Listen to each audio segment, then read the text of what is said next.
उस दिन मानसी कैंटीन में एक महिला को देखकर चौंक गई। चेहरा बहुत ज्यादा पहचाना लग रहा था। शायद यही हाल उस अजनबी महिला का भी था। अचानक से मानसी को याद आया और वह उसके पास जाकर बोली, हाय, क्या आपका नाम शीतल है? वह महिला उसे देखते हुए बोली, और तुम मानसी हो ना? वे दोनों बचपन की सहपाठी थी। शीतल मानसी को देखती हुई बोली, पर तू यहाँ इस ऑफिस में? तेरे तो बहुत बड़े बड़े ख्वाब थे ना। तू तो आईएएस बनने का सोचती थी। मानसी थोड़ा सकुचाकर बोली, हाँ, सपनों में और हकीकत में अंतर होता है। पिताजी को बेटियों के हाथ पीले करने की जल्दी थी तो उन्होंने मेरी पढ़ाई को महत्व नहीं दिया।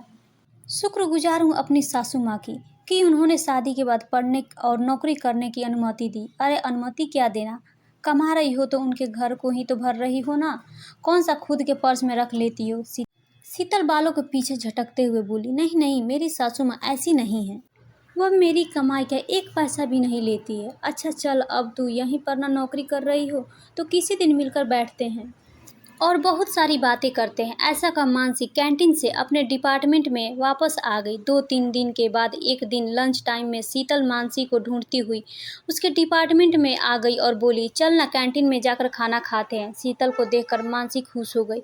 बचपन में भले ही वे दोस्त नहीं थे, पर साथ पढ़ने वाले को देखकर उनसे आने वाली अपने शहर, स्कूल, बचपन की सूंधी खुशबू से अपनेपन का एहसास होता ही है। मानसी बोली, तो मैं टिफिन लाई हूँ, आजा तू भी, साथ में ही खा लेते हैं। टिफिन में रखे गर्मा गर्म उत्पन्न, चटनी, सांभर को देखकर तो शीतल बोल पड़ी, हे भगवान, ये सब बनाने के लिए तुझे कितनी सुबह उठना पड़ा होगा। मुझसे तो ये सब होता ही नहीं है। कितने दिन हो गए ऐसा घर का गर्म नाश्ता किए हुए। मैं तो कुछ बनाती ही नहीं हूँ। सुबह काम करके आओ, शाम को जाकर फिर काम करो। ना बाबा, मुझसे तो नहीं हो पाता। तू कैसे सुबह सुबह इतना सब गर्म नाश्ता बना लेती है? मानसी ने बोला, मैंने नहीं, मेरी सासू माँ ने बनाया है। सुबह का नाश्ता मुझे वहीं बना कर देती है। यह सुनकर शीतल की तो आंखें चौड़ी हो गई, पर फिर मुंह बनाकर बोली, अरे बेचारी, तुम सासू के साथ रहती हो तब तो तुम्हें बहुत काम करना पड़ता होगा और अपने मन का कुछ कर भी नहीं पाती होगी ना। अपने मन का खाना ना पहनना, हर वक्त सास से दबकर रहना। मानसी उसे नकारती हुई बोली, नहीं, ऐसा कुछ नहीं है। मेरी सासू माँ तो मुझे शाम को भी रसोई में जाने नहीं देती है। कहती है, थक कर आई हो, जाओ पहले थोड़ा समय बेटी के साथ खेलो, थोड़ा समय मानस पति के साथ बिताओ। अभी मेरे हाथ पैर चल रहे हैं और तुम्हारी खेलने खाने की उम्र है। काम करने को जिंदगी पड़ी है। सच में मेरी सासू माँ तो बहुत अच्छी है। सच कहूँ तो मम्मी से भी अच्छी है। यहाँ तक कि उन्होंने तो शादी में दहेज भी नहीं लिया था।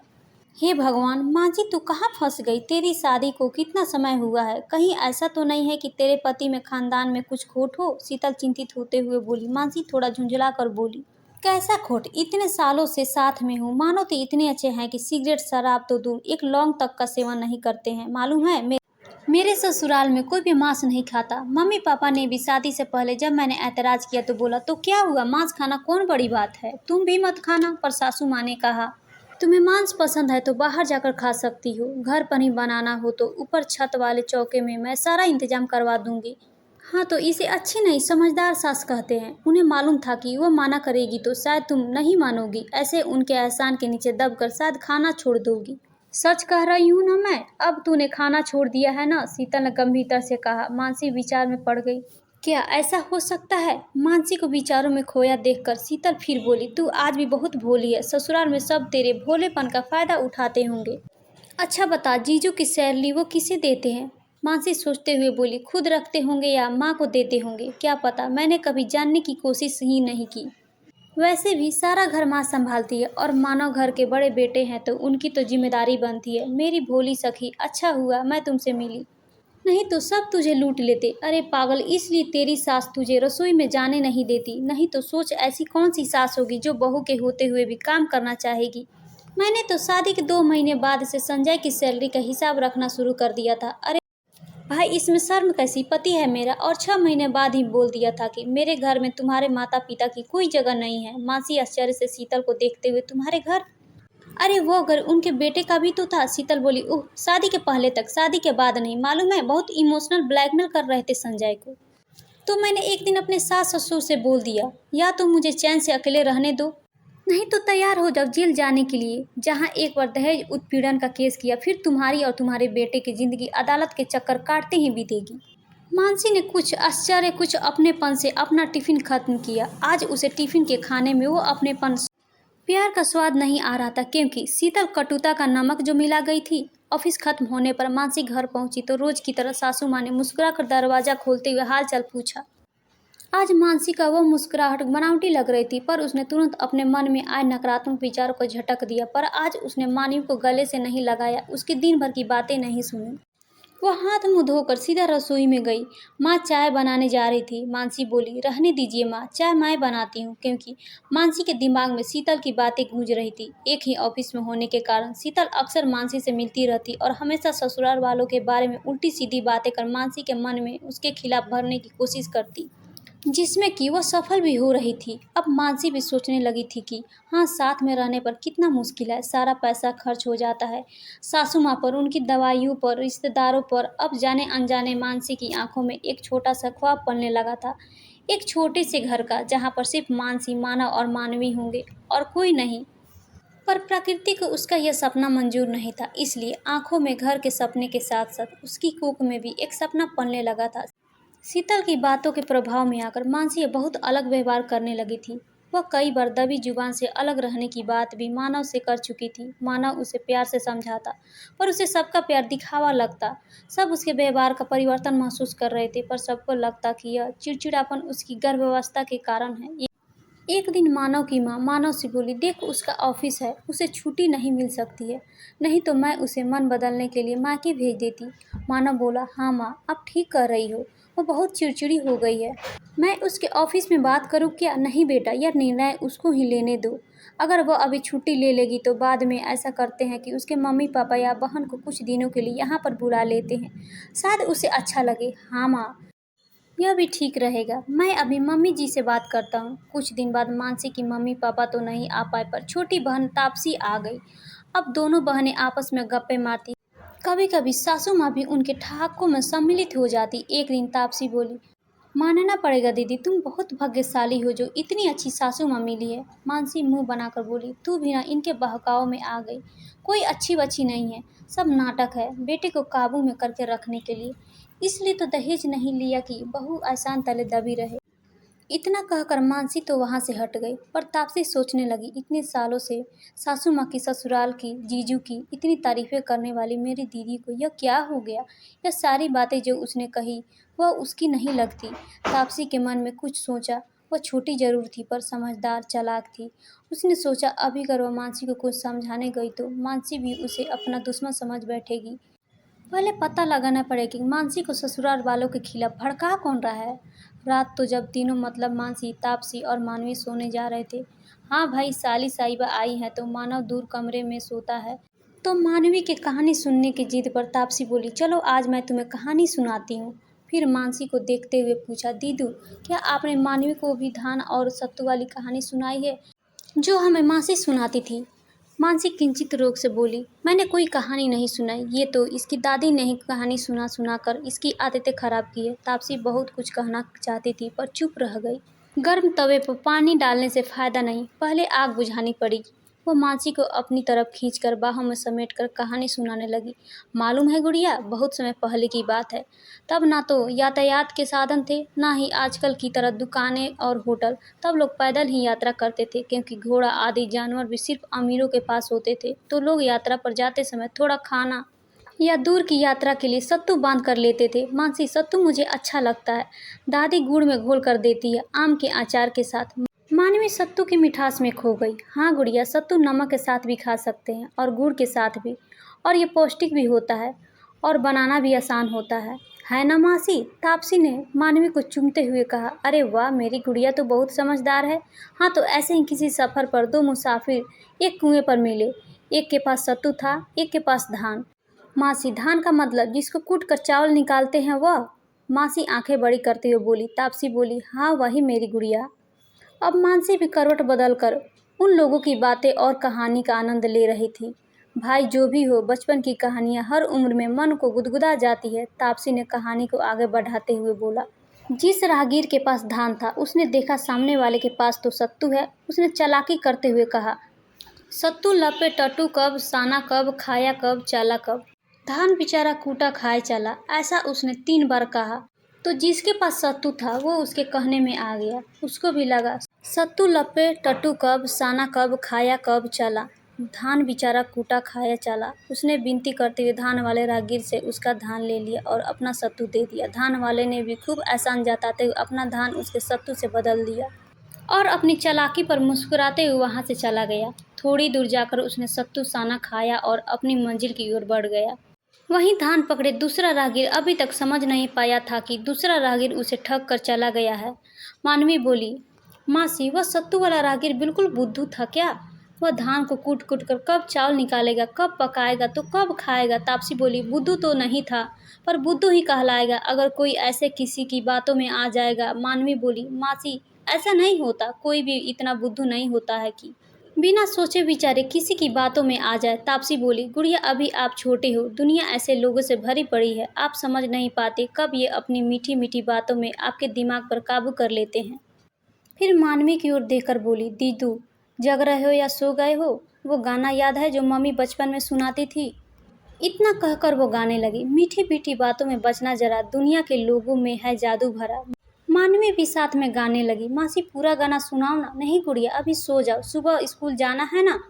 पूरा गाना कल स्कूल से आकर नानी से फ़ोन पर सुन लेना। तापसी और मानवी तो सो गई, पर मानसी की आंखों में नींद नहीं थी। वह मानो बचपन में पहुंच गई थी। उसके कानों में बार बार सिर्फ यही गाना गूंज रहा था, मीठी मीठी बातों से बचना जरा, दुनिया के लोगों में है जादू भरा। दूसरे दिन शाम को जब मानसी ऑफिस से घर आई तो चाय वगैरह पीने के बाद तापसी बोली, दीदी, आप मुझे कहीं घूमने नहीं ले गए इस बार। मानसी बोली, इतने साल से तो हर बार घूमती है, अब कुछ बचा भी है तेरे लिए? ठीक है, कल छुट्टी है, कल मॉल चलेंगे। क्या दीदी, मॉल? मैं तो वहाँ भी घूम लेती हूँ। आपने बताया था ना आपकी बचपन की कोई दोस्त यहाँ आपको मिली है, वो कई बार यहाँ पर आ भी चुकी है, चलो ना, मुझे उनसे मिलवाओ ना। तापसी ठुनकते हुए लाड से बोली, ठीक है, तो उसे कल घर पर बुला लेते हैं। मानसी खुशी से बोली। तापसी बोली, दीदू, मुझे घूमना है, आप उनको क्यों बुलाएंगी? चलो ना, हम जाकर उनको सरप्राइज देते हैं। मानसी बोली, हाँ, ये भी ठीक रहेगा। वैसे भी वह कई बार मुझे अपने घर आने के लिए कह चुकी है, उसे अच्छा लगेगा। वास्तव में तापसी ने कुछ दिनों में विचार करके यही निष्कर्ष निकाला था कि जब से दीदू ने अपनी सहेली के बारे में बताया था, उसके बाद से दीदू का व्यवहार बदल रहा है। दूसरे दिन दोपहर को खाना खाने के बाद मानवी, मानसी और तापसी तीनों ही कार से शीतल के घर के लिए निकल गए। रास्ते में उन्होंने शीतल की बेटी के लिए उपहार और चॉकलेट भी ली थी। शीतल के घर पहुंचते उन्हें लगभग 3 बज गए थे। मानसी थोड़ा नाराज हो रही थी कि मुझे शीतल को फ़ोन करके बताने तो दे, हम आ रहे हैं, कहीं वो घर पर नहीं हुई तो क्या, हम इंतजार कर लेंगे, पर सोचो उनको आपका सरप्राइज कितना अच्छा लगेगा। इस बात पर मानसी मुस्कुरा दी। शीतल के फ्लैट में जाकर पहुंचकर जब उन्होंने घंटी बजाई तो अंदर से आवाज़ आई, श्वेता, दरवाजे पर देख कौन है। मामा, मैं टीवी देख रही हूँ, आप खुद देख लो ना। मानसी का मन किया कि वह मानवी के कान ढक दे। बड़बड़ करती हुई शीतल की आवाज़ बाहर तक आ रही थी। दरवाज़ा खोलते हुए वह कुछ बोलने जा रही थी कि मानसी को देखकर जबरन मुस्कुराते हुए बोली, अरे तुम फ़ोन कर दिया होता तो मैं आ जाती, ऐसी हालत में तुम क्यों परेशान हो? उसकी बातों से खुश होकर मानसी बोली, तू मेरा कितना ख्याल रखती है, पर ये तापसी मेरी छोटी बहन आई हुई है ना, या तुझसे मिलना चाहती थी, तो बस तुम्हें सरप्राइज करने के लिए फ़ोन नहीं किया। तापसी बोली, शीतल दीदी, डॉक्टर ने दीदी को घूमने फिरने को बोला है, वैसे क्या हमें अंदर नहीं बुलाएंगी? शीतल अचकचाकर एक और हटते हुए बोली, आओ ना, अंदर आओ ना। फिर अपने व्यवस्थित घर पर नज़र डालते हुए बोली, क्या करूँ, कामकाजी हूँ ना, तो घर को समय नहीं दे पाती हूँ। रविवार का एक समय मिलता है पति और बेटी के साथ बिताने के लिए, उसमें भी घर की साफ सफाई करो तो ये नाराज़ होते हैं कि तुम्हारे पास तो मेरे लिए समय ही नहीं है। पर पापा तो सुबह सुबह गुस्से में कह रहे थे कि ना जाने कैसी सुअर से पाला पड़ा है, मुझे इस गटर में नहीं रहना। चुप कर, पता नहीं क्या बेकार की टीवी की बातें सुनकर बोलती रहती है। चल आंटी को हेलो बोल और अपने कमरे में जा। सुन, मानवी को भी ले जा, इसके साथ खेल। मानसी बोली, अरे तो कोई बात नहीं, हम तुमसे मिलने आए हैं, तेरे घर से नहीं।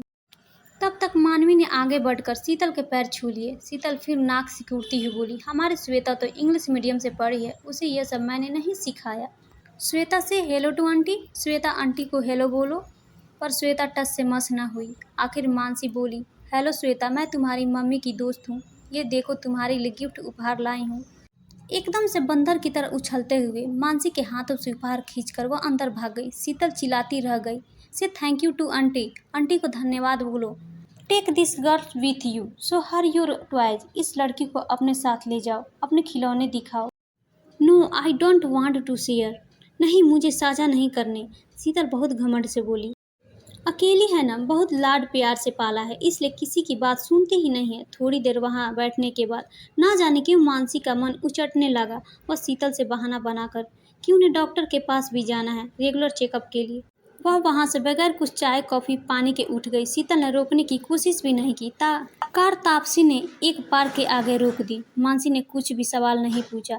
वह अपने भीतर के सवालों से जूझ रही थी। मानवी तो पार्क में आकर खुश हो गई। तापसी ने ठंडे पानी की एक बोतल और 3 आइसक्रीम ली। वह दोनों वहीं पड़ी बेंच पर बैठकर खाने लगी। मानवी खाकर झूला झूलने चली गई। मानसी ने दूर दीक्षित को देखते हुए बोला, तू जानबूझकर मुझे शीतल के घर ले गई थी ना? तापसी आइसक्रीम खाते हुए हैरानी से उसे देखते हुए बोली, हाँ तो मैं ही तो आपको आने के लिए बोली थी। क्या हुआ? क्या आपको उसके घर आना अच्छा नहीं लगा? नहीं, मानसी फिर हिलाते हुए बोली। शीतल ने मुझे जो तस्वीर दिखाई थी अकेले घर की मौज मस्ती की, वह तस्वीर इस घर में बिल्कुल अलग है। दीदी, यह आपकी दोस्त नहीं, कलयुग की मंत्रा है। यह ना इतनी महीन काटते हैं कि सामने वाला संभल भी नहीं पाता है। अभी कैसे वह रोना रो रही थी अकेले रहने का और सारा काम खुद न कर पाने का। और कैसे आपको सिखाना शुरू कर दिया था कि संयुक्त परिवार में कितनी मुश्किलें हैं। हाँ तापसी, मैं उसके बहकाव में आ गई थी। यह मेरा घर, जहाँ मेरी सासू माँ ने मुझे राजकुमारी का दर्जा दिया, तेरे जीजी जिन्होंने मुझे रानी बना कर रखा, यह मेरा खुशियों से भरा हंसता खेलता साम्राज्य जिसको मैं उसके बहकाव में आकर अपने हाथों से आग लगाने जा रही थी। मानसी रोते हुए बोली, छोटी, क्या मिल जाता उस शीतल को मेरा साम्राज्य नष्ट करके? मंथरा को तो फिर भी लालच था कि वो राजमाता की नौकरानी कहलाएगी, पर शीतल उसे किस बात का लालच था? मैंने तो कभी उसका बुरा नहीं चाहा। भगवान का शुक्र है कि तू आ गई और तूने मुझे उसके चंगुल से निकाल लिया। दीदू, मैंने कुछ नहीं किया। आपको खुद से इस बात का एहसास हुआ।